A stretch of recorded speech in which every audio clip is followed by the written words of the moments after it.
You're flipping houses to build wealth, but this is the real reason you are still poor. The real reason you're still poor is because you're flipping houses. You said it right there in the intro. Like, whether it's poor on money or poor on time, fuck. Like, there's a few. I've had the privilege to meet investors, flippers, everyone involved in every aspect of real estate from all over the world for the last 20 years. Most flippers that I know are either poor in money or poor on time. I've only met a couple flippers that love the grind, that have been successful flipping homes, and it's because they love working 100 hours a week. But most people get into real estate investing not because they want to work 100 hours a week, not because they want to swing a hammer, not because they want to actually rehab the home. There are a few weirdos out there that love working 100 hours a week, swinging a hammer, but the other 99% of us got into real estate for financial freedom and time freedom. And those other 99% of the people that get caught in the hamster wheel and in the trap of flipping homes, they end up hating real estate, hating their life, and wishing they just bought and held the real estate that they got their hands on in the first place. Yeah, it's interesting that we talk about poor, and you kind of hit it pretty quickly, but I want to make sure I unpack that. I think poor, there's a lot of definitions for poor, right? Obviously, it's financially. I don't have equity. I don't have cash. I don't have cash flow, right? That makes me poor. Also, freedom of time.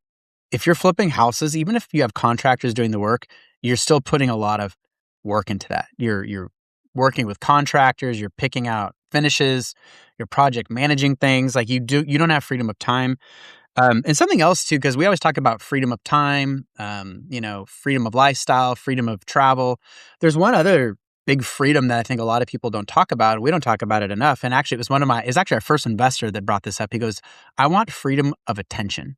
And I think that's a really key piece because he wants to focus on raising his daughters. He wants to focus on traveling the world. He wants to focus on living a big life.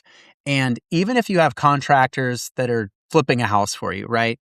You don't have freedom of attention. You're thinking about that house. You're thinking about the market. You're thinking about the finishes. You're thinking about the layout. You're thinking about, am I going to have a buyer for this? You're thinking about the market. Like you're laying awake at night thinking about this stuff as opposed to having freedom of attention, thinking about what you want to think about. And so, yeah, I mean, we beat up flipping a lot, but I think it needs to be beat up more. In fact, before we started this episode, But there's a reason. Like, look, we have some close friends that are flippers, and we know people that have done it successfully.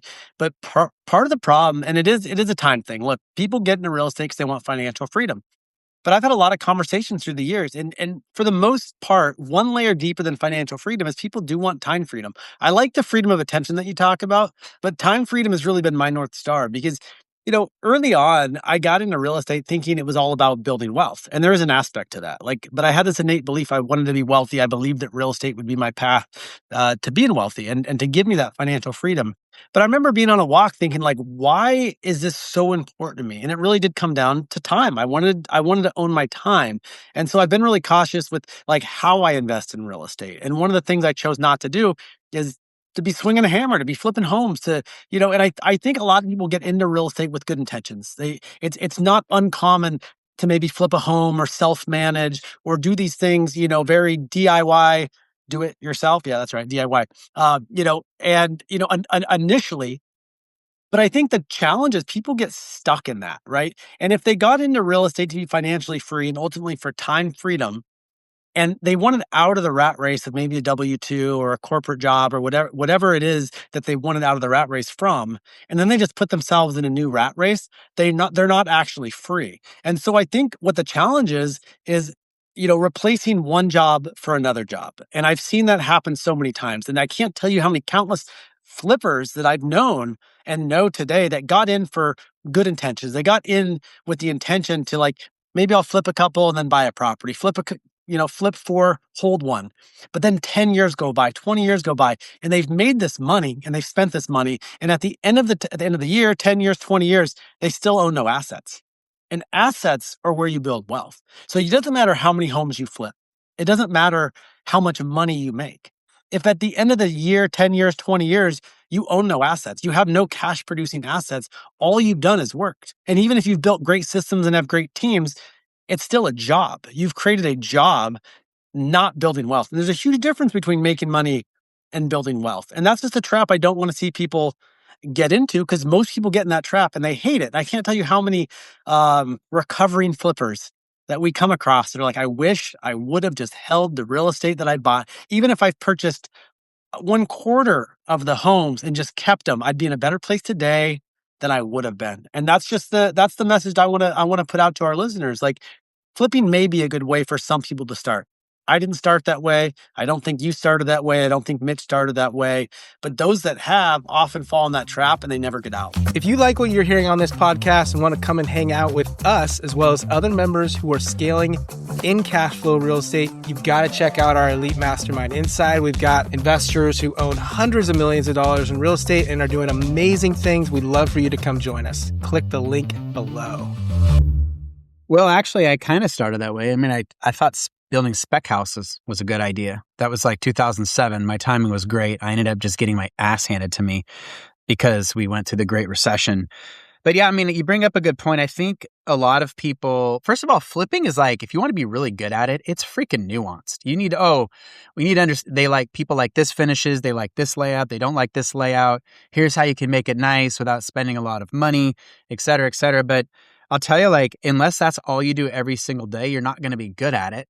And I have a great example. I was in Fiji with you, and we were hanging out with the pool with Aaron, a mutual friend of ours, and I was with my wife, and he was saying, you guys need to flip. I make $38,000, $40,000 a home. I have other people do it. It's so easy. I'm like, so he talked me into buying a flip, and I knew better. So we bought this house here locally, had And a contractor do were all the we in work. Fiji? Why were we in Fiji on a private island? Because we have buy and hold cash flow that supports that kind of lifestyle, that supports that kind of travel, because we're not flipping homes. So you're sitting on a private island, Travis, with your friends, and you got talked into flipping a home. Hey, I never said I was bright. So we did it, but I mean, this is more of a cautionary tale for some of the listeners.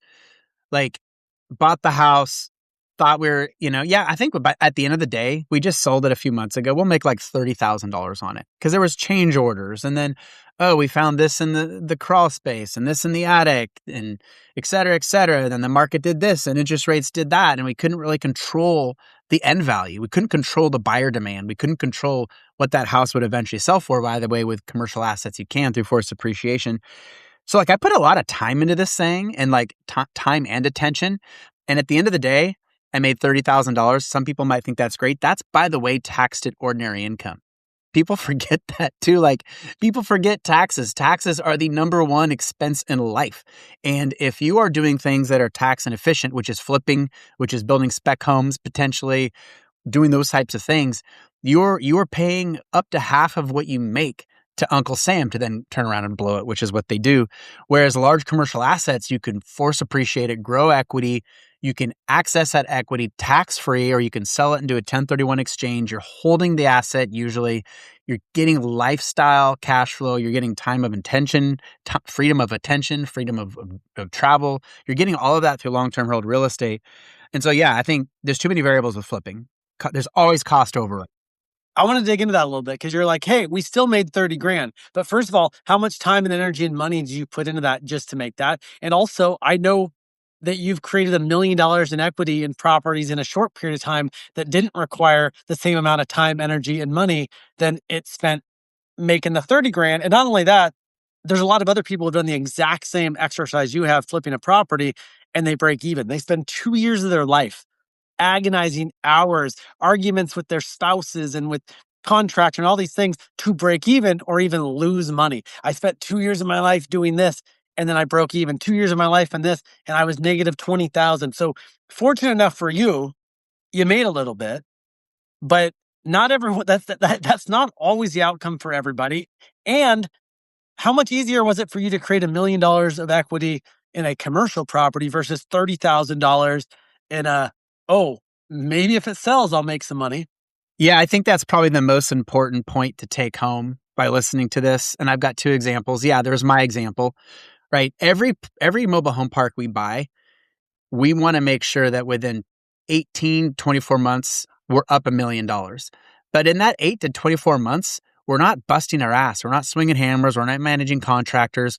We're sending out rent increase letters. We might have contractors beautifying the property a little bit, but we work infinitely less hours than we would if we were flipping one single family house. Here's another example.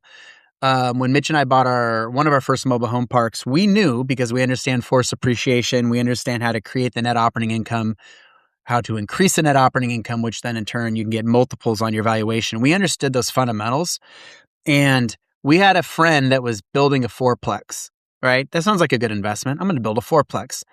By the time he got through the city, permitting, contractors, building, construction loan, all of the things, we had already bought a mobile home park. This is 23 months later. We bought a mobile home park. We force appreciated it. In 23 months, we exited and we made $1 million. That was in 23 months. And I would say we've added up the hours, kind of a cowboy guess. I would say in that 23 months, so we probably put in about 20 hours of our own time, walking the property, understanding the financials, running due diligence. Most of that was actually on the front end because we had good asset management. So yeah, this guy, in fact, I think we had actually bought the property and exited the property, made $1 million, and this guy was just getting ready to break ground. So I would equate house flipping, to building spec houses, to building fourplexes, any sort of construction where there's a lot of variables. You're going to put a lot of time and attention into it. And if you look at sort of the value of your hour, I think it's really important to understand, what am I getting per hour? If I was to take out that 20 to 30 hours I put into buying and selling that mobile home park after 23 months, and divided, into $1 million, I made a hell of a lot more than I did making $30,000 flipping this house.